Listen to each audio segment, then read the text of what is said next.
now.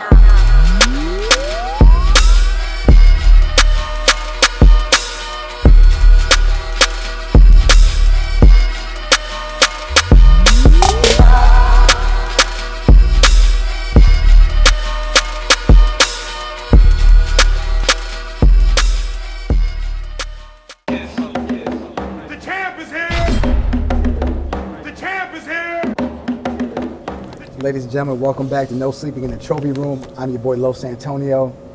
I have the pleasure of having my brother David Amaya here, the self-made social media maven fresh out of Complex. Thank you so much for stepping into the Trophy Room, my brother. I appreciate you. I appreciate the invite, man. Of course, man. Of course. So, David, man, how you feeling, bro? What's up? I mean, everything's good, man. Yeah? Keeping busy, you know. Of course. How about you? Doing all right, man. I can't complain, man. Just out here trying to, function, man. Yeah. You know? Dave, man, there's so many places we can start, bro. We go back about a good... So 8-9 years? Yeah, man. I want to say we did a dime. Yeah. We did a dime, almost, which is real. It's crazy. It's kind of rare in this industry flies, to have some friends that you go back 10 years with, man. Absolutely. You know? And, I really want to start off. There's so many places we can start, man, but I want to start, at a really pinnacle era for all of us, man. That's the blogging era. Mm-hmm. Tell me a little bit about what that blog era, meant to you. You know what I'm saying? I mean, that was when I was coming up. Started. I mean, if you want to start from the beginning. Yeah, man. Let's take it from the top. I graduated high school. It was 2008. That summer. I remember that's when Not Right, Two Dope Boys, they were starting to become a thing. The internet was becoming a thing. Right. And I was like, I want in on this. Yeah. So I remember me and my boy started kind of like a blog spot just to mess around. Mm-hmm. And it wasn't really doing much, and he was actually going to school. So I remember that he kind of let me just run the site. Right. So it kind of lit a fire under my ass where I was like, all right, I'm gonna start taking this seriously, and I'm gonna invest my time into this. So I ended up buying a URL, making the website look real nice. Mm-hmm. So I called it thehottestish.net. I'm sure people. The hottest ish. Yeah, I'm sure people remember that. But it was basically, I wanted it to be a place where kind of like a mini complex. Right. Just a cheaper version. Somewhere where you can find music first. Music first. I wanted to do a lot of unsigned artists. I wanted to do models, cool pictures of cars, everything in one place. So it wasn't just music. Yeah, it was everything. It was hip hop. It was EDM. It was the hottest ish. Exactly. Exactly. I wanted you to come to my website and find the coolest shit on the internet. Mm-hmm. So I started running it, and it was also while I was going to school. Mm-hmm. So it was kind of hard to run it, but I knew it was going to eventually go somewhere. Mm-hmm. And I was just updating it all the time, and I was looking at other sites like Not Right and Two Dope Boys, and then when Rap Radar became a thing. Shout out to Shake, shout out to Nav Josh. Exactly. Shout out to Elliot too, and B-Dot, all those guys. Yeah. But I was starting to get motivated, and I want to be like those guys with my website. Right. So it was starting to gain traction a lot. A lot of unsigned guys and producers and stuff were coming at me to kind of, they thought I was that website. So I was doing a lot of unsigned promotion and all that type of stuff. And then to skip a year into it, I was getting hits. I was getting a lot of traction on it. And that's when I started going to the city and kind of networking with people. Mm-hmm. My first industry show was Rap Radar at SOB's for Fat Joe's The Dark Side, a release party. Mm-hmm. And that's when I first met Elliot, because he started seeing my name on the internet. Right. And he wanted to put a name to the face, or face to the name, whatever. Yeah. And that's how we kind of connected, because I was kind of beating him to news, because I was just very fast with getting post up and stuff. You were on it. Yeah. So he was like, who the hell is this kid running this website and blah blah blah. So yeah. He was not that he was hating, but he was like, who is this guy? And from there, I actually found this kid on the internet who was going to help me do posts here and there, because it was just too much at this point. Like we were doing like 50, 60 posts a day, and it was starting to pick up, and I wanted to be consistent.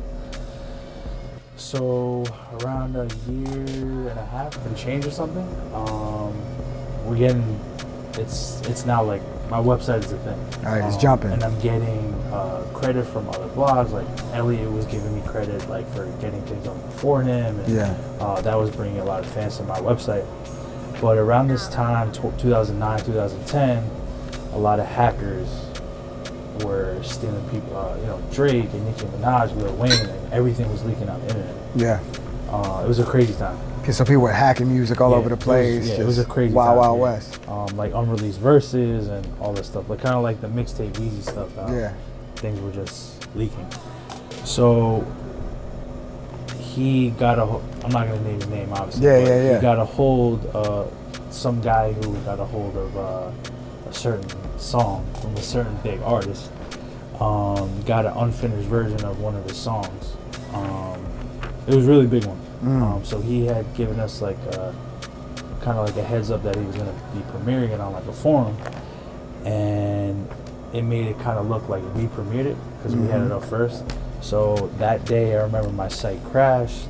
People were downloading it like crazy, and this was when Twitter was becoming a thing too.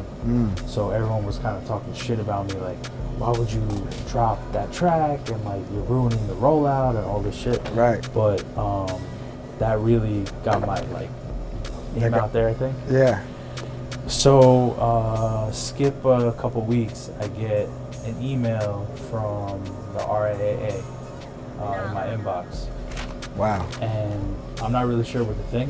What's that feeling before you open up that email? Like what? It's just like, what the hell is going on? I don't really remember, but it was just like, all right, what is this? So basically, I get a letter saying that I have a bunch of unauthorized material on my website, because now at this time, all those hackers were getting like seized because they were literally stealing people's music.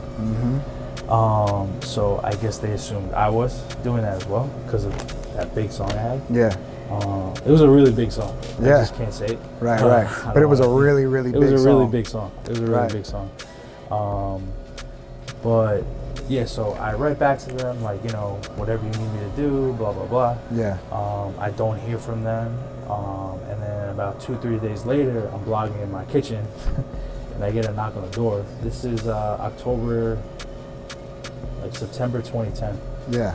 And I get a knock on the door, and it's like 2 undercover cops, or like police officers from the RAA, like 2 big. They have their own dudes. cops? I guess so. I know they had badges and everything. Damn. And they're like, hey, we're here with the RAA. Obviously, you know why we're here. And I kind of had an idea, so I let them in. And basically, they were just interrogating me because they thought I was a hacker. Right. I explained to them, obviously, I wasn't. Like, I was doing this site for fun, and like, because I was into journalism, I wanted to get better at writing. Yeah. Like, I wasn't necessarily doing it to like make money, and I wasn't stealing people's music. Like, Right. It was just a crazy time on the internet, so everybody was like a suspect, I guess. Yeah. But yeah, they basically told me after the conversation, like, you seem like a smart kid who just made a dumb move. You could either pay $250,000 as a fine or go to jail for 5 years, or it's pretty steep. Or you can delete, all the unauthorized material. So obviously I take choice C. Yeah. But they literally watched me delete. They sat behind me in my kitchen while I deleted every single post. Really? But I ended up saying, like, this is going to take too long. And this was already 2.5 years into putting all this work into my website. Right. So I had to make a quick decision and it's like, do I pay this fine, go to jail, like get in trouble, or just delete all this work I've been working for like 2.5 years? Yeah. Obviously, I ended up deleting the website, but it was a great decision in the end. It worked out. After that happened, I remember I was tweeting about it, and a bunch of other websites got seized as well. So it was like a thing at that time. Yeah. So what made you want to start your own website? It was I saw the Nat Rights and the 2 Dope Boys start to become a thing. Yeah. And it just I was like, I want to be a part of that conversation. So 2.5 years of all that, work into the site, it actually worked out in the end because I had made a relationship with Elliot a year before, so we knew each other, and it just happened to be perfect timing. When I hit them up, I was like, listen, I know like you're the biggest website on the internet right now, but I would love to work for you guys. And it just happened to be they wanted somebody, and they knew that I was fast on the internet. They needed somebody like that. Like they needed another guy like that because they already had one. And then like a month later, I was blogging on Rap Radar. That's rare. October 2010. That's so it worked out in the long run. Yeah. So you turned the negative to a positive. Yeah, it was crazy, and that was like not a dream job, but it was like, all right, this is starting to go into the right direction because Rap Radar is like a serious hip hop website. I'm working for like serious guys, you know what I mean? Absolutely. And that's when it kind of shifted into like, all right, I gotta take this like really seriously. Yeah, this is a real opportunity. Yeah, it's a real opportunity. Yeah. I'm not gonna. Yeah, it's once in a lifetime. Right. So. Now, say that situation, right? So you're Colombian, right? Right. So having Latin parents, I mean, you know how this goes down. Latin parents are very, very traditional. Right. Latin parents sometimes don't really believe in the dream. Right. So how did your parents take to, your aspirations and your dream? Like, did they support you in it? Did they understand it? Did they? Yeah, I mean, they always supported me, but it was a thing where I wasn't, at this point when I started working for Rap Radar, and I also had a full-time job. Yeah. I wasn't really trying to focus on school anymore. Right. I was still going, but I just wasn't focusing on it, and my grades were like kind of slipping and stuff. And that's when it kind of became a concern for my parents. It's like, because I was working for free. Yeah. But I knew that it was going to eventually open up to something in the long run. It was just going to take a lot of work. You knew that. Yeah, I knew that. They didn't know that. Right. So, I mean, of course they supported, but they also didn't see the vision yet. Yeah. And it wasn't like it didn't cause issues, but it was just like a little tension. Yeah, it was tension because it was like, why aren't you going to school? Like, why aren't you focused? And this and that. I was like, well, because I'm focused on something else. Like, I'm focused on getting a career, and I believe in it. So but it just caused a little tension. But eventually, it was like, all right, it's going somewhere, and they saw that. So I can relate, man. My mom thought that I was literally just chasing around Puff Daddy for like a year before she realized, like, oh wait, this is content. This is digital strategy. This is So I can only understand how your parents were kind of taking to the idea of what you were trying to do. Yeah, absolutely. It worked out though, obviously. Nah, of course. So was there a specific moment outside of obviously having the RIAA show up at your front door? Was there a certain moment when you realized, like, you can really make a career out of your passion for social media, your passion for hip hop culture? Was there something that kind of clicked when you? So working at Rap Radar was where I realized that there's a lot of opportunity, and that opened up, which shout out to Elliot and B Dot for giving me the opportunity. But it opened up. It was a lot more networking now. I met all the industry people that I know now. Right. Even including you. I met during those times because that was where I just like went like 0 to 100 and was going to everything. Like every night, like I was trying to go to every event, every listening, everything. Yeah. And that's when I was learning from other people that there was other jobs in the industry and all that stuff, and I was learning, like I said, I was learning from everybody, like different jobs in the industry, but at the same time also learning from Elliot and B-Dot how to write better and be a better blogger and all that stuff. So and then it eventually turned into like, because that's when social media was starting to be a thing. Like on Twitter, I was meeting a bunch of people, I was learning like the internet and all that stuff, and that's when it was slowly turning into like maybe social media is my thing. Right. And I started to notice that. So you talking about taking advantage of the lane that you were given and kind of being outside and really connecting with people and moving and shaking. You know, what did it mean to you to get, you know, to kind of come from that RIAA situation and to get an opportunity to work with a seriously prominent, you know, rap blog like Rap Radar at that time? What did that mean to you to kind of get like drafted at that time to, you know? I mean, I just realized that, you know, once they said like, yeah, come work for us, Right. even though like it wasn't paid or anything like that, I didn't even care about that because I started to believe in myself more that I can make this into a career and I have to take this opportunity seriously because honestly at the time in 2010, like Rap Radar was the fucking website to work for. Hell yeah. And I was at real talk, I was at the launch party right at Greenhouse and I remember that spot. Jay Electronica was there. And it's crazy, man. That was the rapradar.com launch party. Yeah.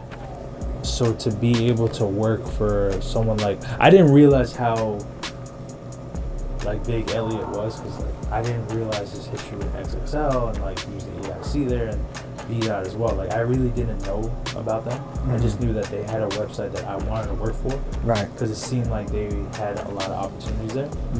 So then, like I said, once I got it, I was just like, I was shocked for like the first 3 months. Like I was actually blogging at Rap Radar and I was talking to artists now who wanted to be on the website and like I was DMing artists and stuff because back then on Twitter, all the posts on Rap Radar would go through my feed, you know, Elliot's feed and all that. So when you add an artist, they see that.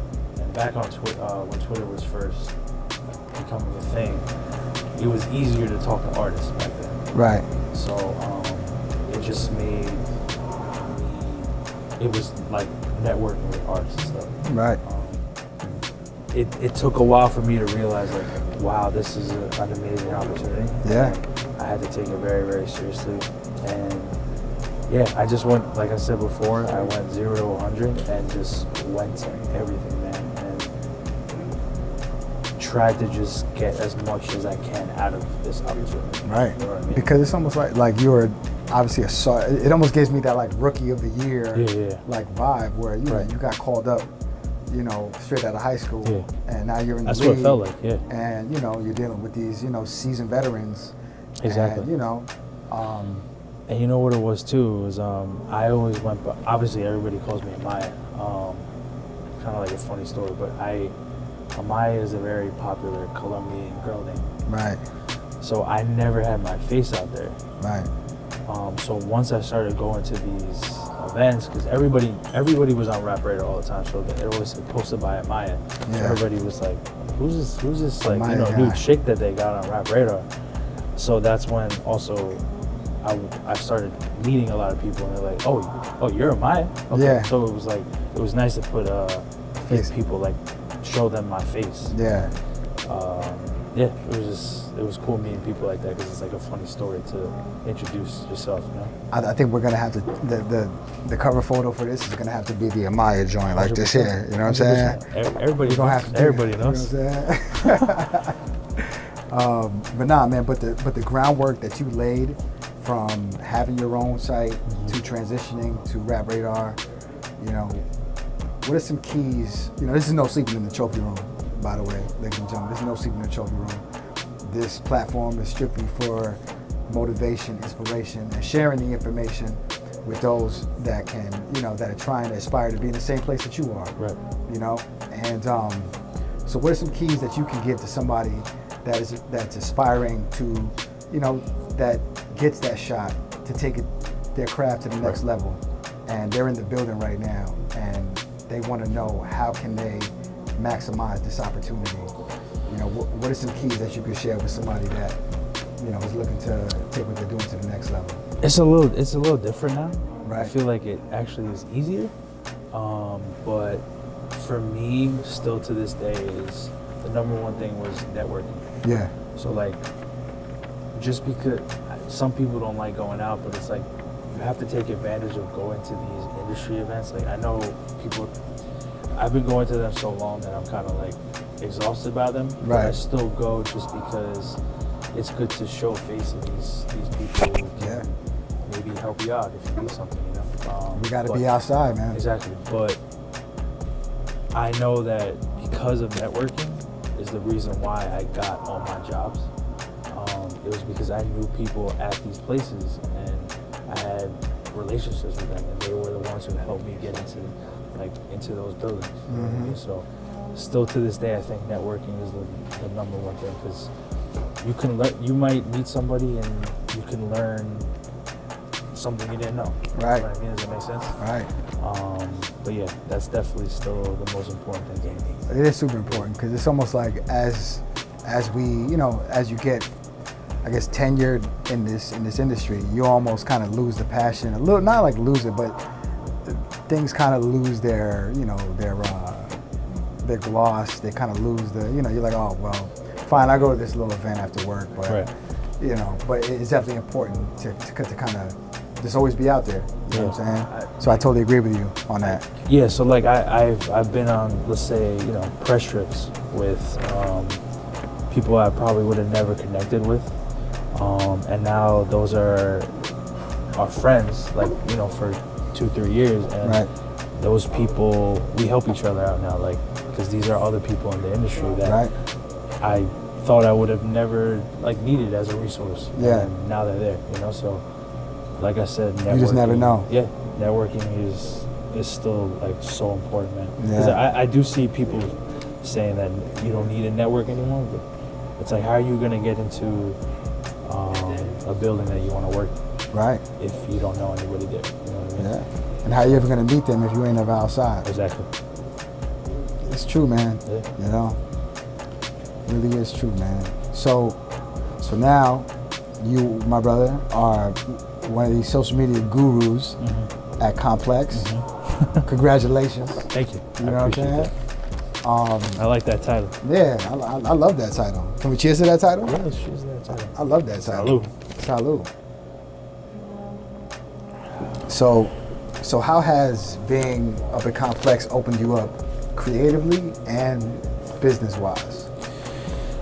So now, I mean, I've been up there almost 5 years, and I've kind of been through the ringer there. Like, I started at the very, very bottom, you know, running like the smaller pages, and then worked my way up to working on the main pages, and now being a deputy director for the social team.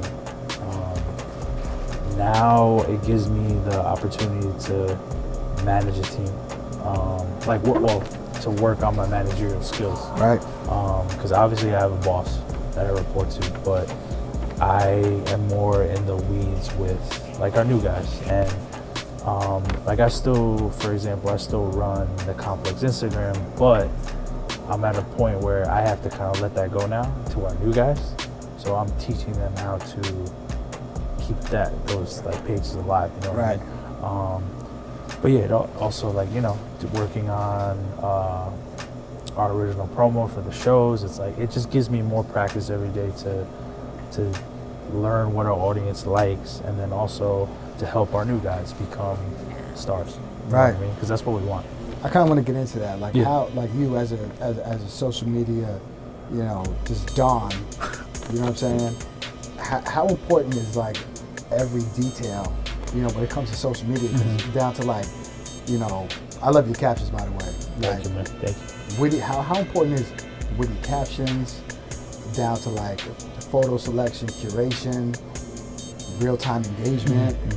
You know, like how important is every like nuance? You know what I'm saying? Because some people Right. think that like, you know, you're just kind of just throwing things up as you see fit. Where it's like, nah, this is really like a taste level. This is really thought out. This is really like, you know, there's real inner workings of every little piece. So how important is every element in what you do?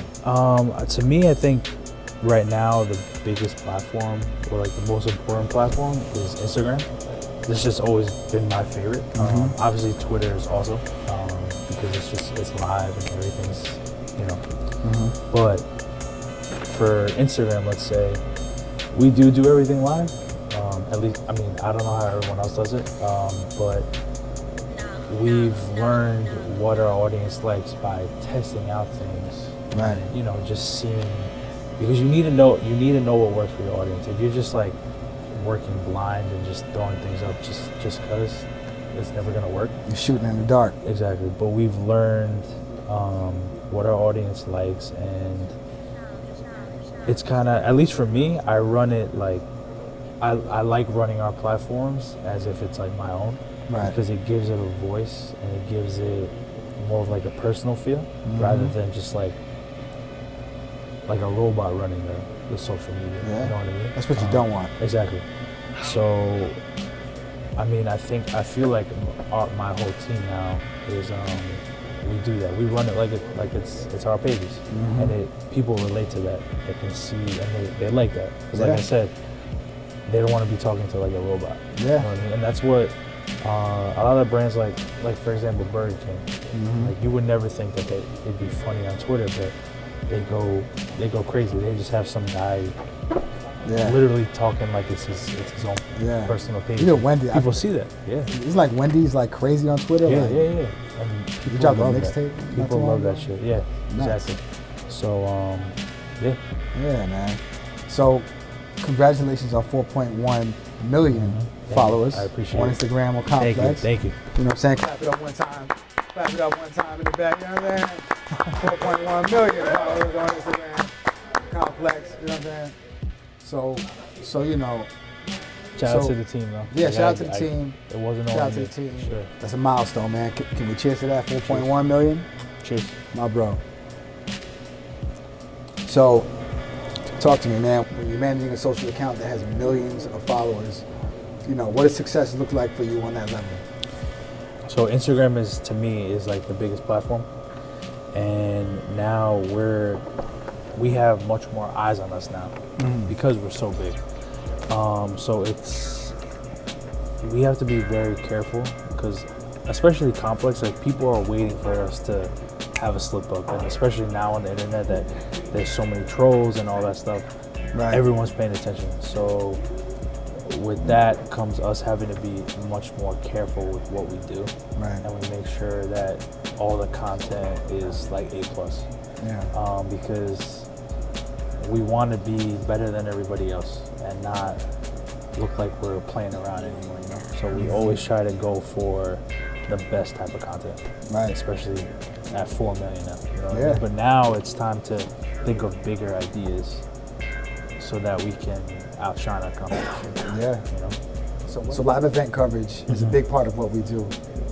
What's been the craziest like live event or just most lit situation you've been in?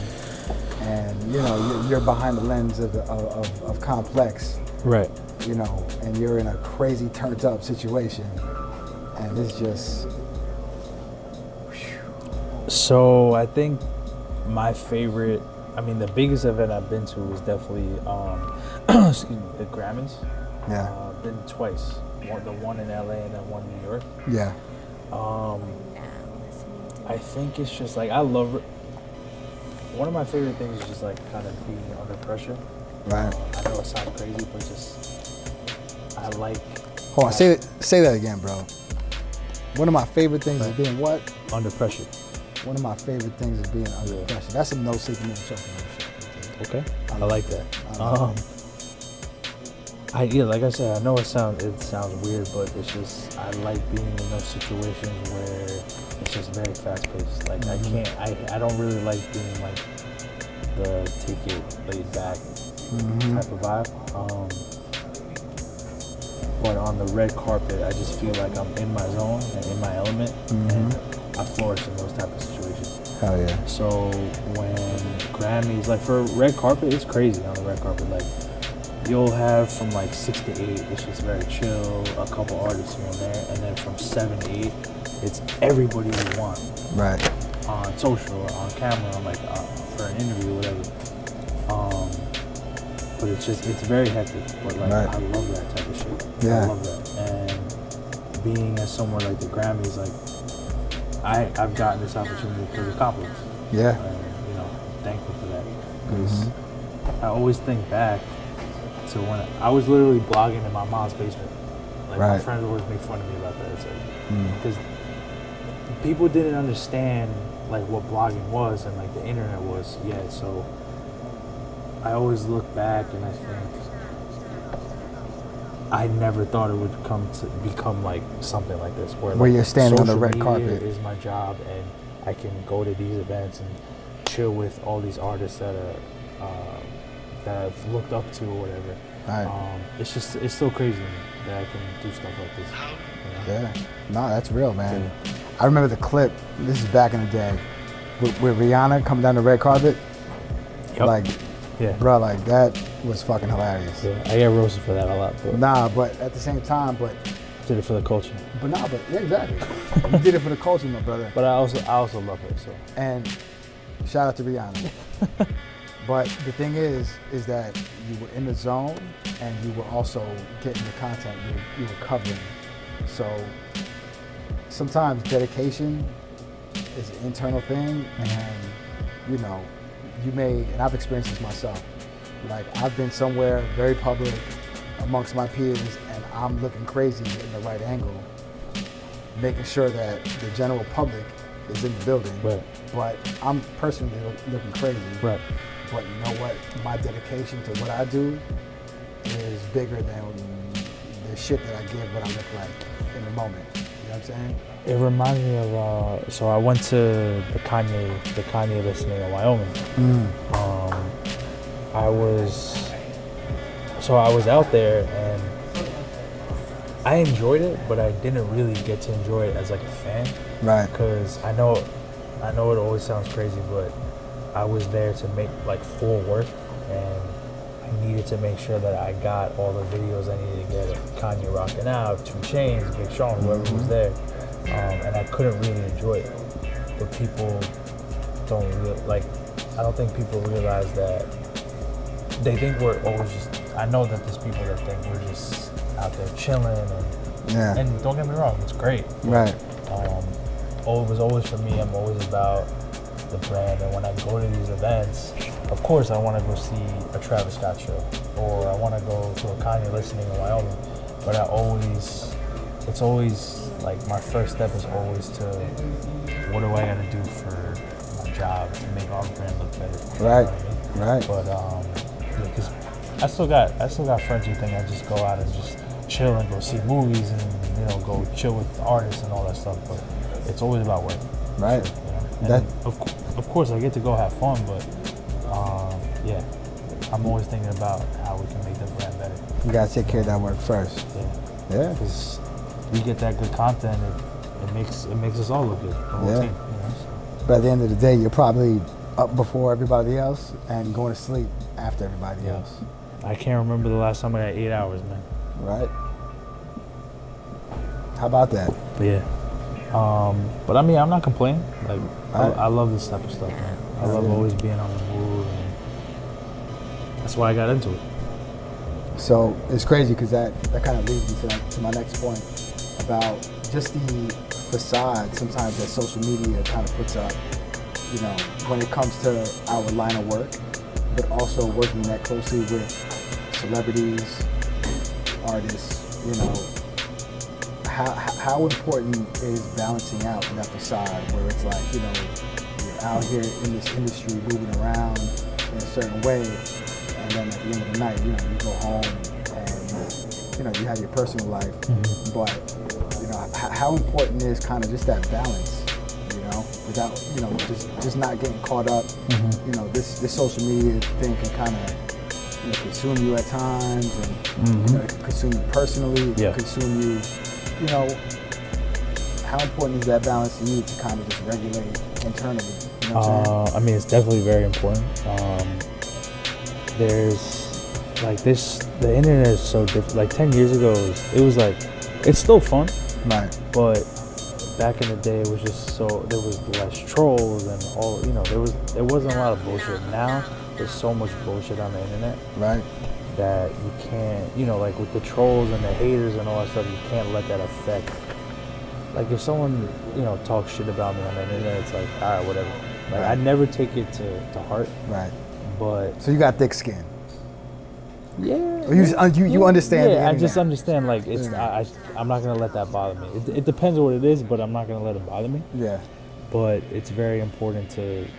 It's just like it's some kid behind a computer who's doing nothing. Yeah. And just talking shit. But it's very important to also unplug here and there because I'm so used to it that it's like the 24/7 thing. I love it. You know, Yeah. I love my job. I love doing what I do.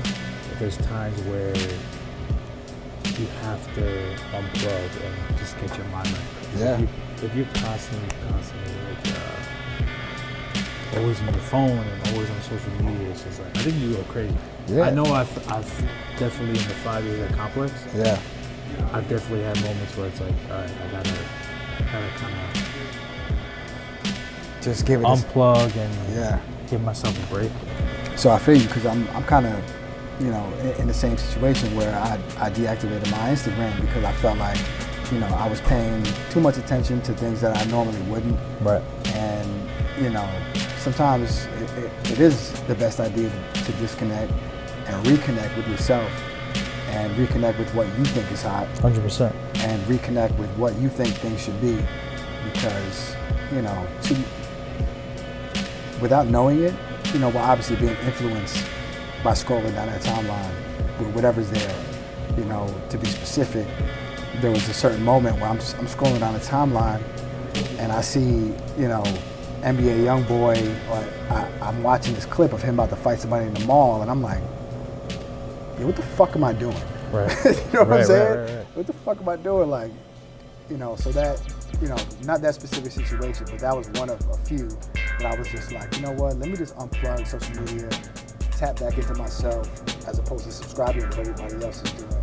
Even if it's just to take a minute, I think we all need that. 100%. That's 100%. Beneficial, and you know, it's just necessary nowadays. Once in a while. Sometimes you get tired of, you know, just hearing Kardashian news all the time. Man. You know what I mean? Yeah. Like not to shit on anybody. Yeah. No. It's real, but you know, we include social media includes so many people into your life. You know what I'm saying? That it's like, you know, you almost lose your own thoughts, your own interests, and you're too busy caught up in news, man. And you know, it's just necessary, man. 100%. You know what I'm saying? I definitely. So that's why I wanted to ask you that, because you know you're obviously, you know, in social media 24/7. I know exactly what that's like, and you know, we kind of have to stay aware of these type of things. You know what I'm saying?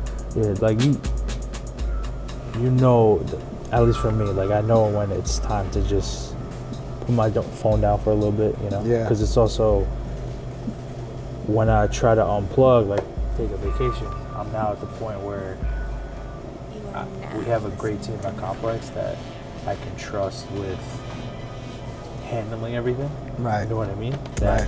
Which is great. Like if you don't have a team you can't trust, then obviously that's not good. Yeah. But we have a team that we can trust, and like everybody knows everything. Right. So when you go on that, you know, quick vacation, at least for me, I don't gotta worry about my team not being able to handle it. Right.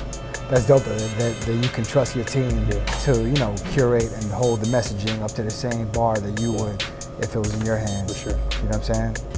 Shout out to the team. Yeah, shout out to the team. You know what I'm saying? So Dave, this is no sleeping in the trophy room. You know, like I said, this platform is for motivation, inspiration, and more importantly, it's about sharing inspiration for those that are aspiring to follow your footsteps and do more. So I really want to know, man, what are some power plays that you can give to somebody that's aspiring to get into the social media, digital strategy game and really take their craft to the next level, man? Like what's something you can share with somebody that's looking to do just that? I said this before. I still believe that it's very important because you never know when you're gonna have to reach out to somebody at a certain place. Like, it's good to have resources. Right. But also, I think 2019, it's like a lot of people are doing all the same, you know, a lot of the same shit. And I think if you want people to notice what you're doing, it's like you gotta think of something outside the box and think of something that people aren't exactly doing. Like maybe there's a certain part of the internet where there's something missing. Find out what that is, figure it out, and work on that area. You know what I mean? Yeah, like really identify a lane. Yeah, Yes, exactly. got you. Because there's so many things that still haven't been touched, and I think for that next person, that could be you. That could be your lane. You just always have to be searching for that. Exactly. Got you. Yeah. That's real. I really appreciate you stopping by to check with my brother. Of course, it was a great talk, man. This is real, man.